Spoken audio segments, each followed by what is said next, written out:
حدیث میں آیا ہے کہ پیغمبر اسلام صلی اللہ علیہ وسلم نے فرمایا کہ جو شخص اللہ پر اور آخرت کے دن پر ایمان رکھتا ہو تو اس کو چاہیے کہ وہ بولے تو بھلی بات بولے ورنہ چپ رہے۔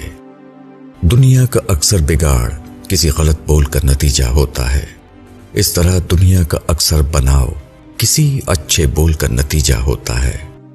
ایک بول سے لوگوں میں محبت بڑھتی ہے اور دوسرا بول لوگوں میں نفرت پھیلانے کا سبب بن جاتا ہے۔ ایسی حالت میں سنجیدہ اور ذمہ دار آدمی کے لیے ضروری ہے کہ وہ اپنی زبان و قلم کو استعمال کرنے میں بے حد احتیاط کرے۔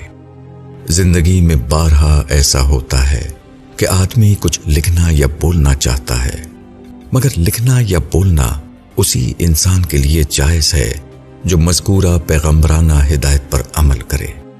جو شخص اس ہدایت پر عمل نہ کر سکے اس کے لیے لکھنا اور بولنا سرے سے جائز ہی نہیں۔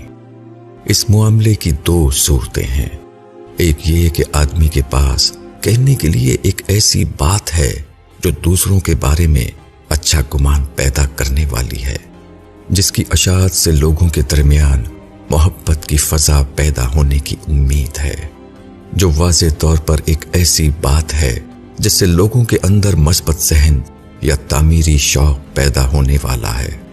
اس قسم کی بات بلا شبہ ایک بھلی بات ہے اور اس کو کہنے پر خدا کی طرف سے کوئی پابندی نہیں۔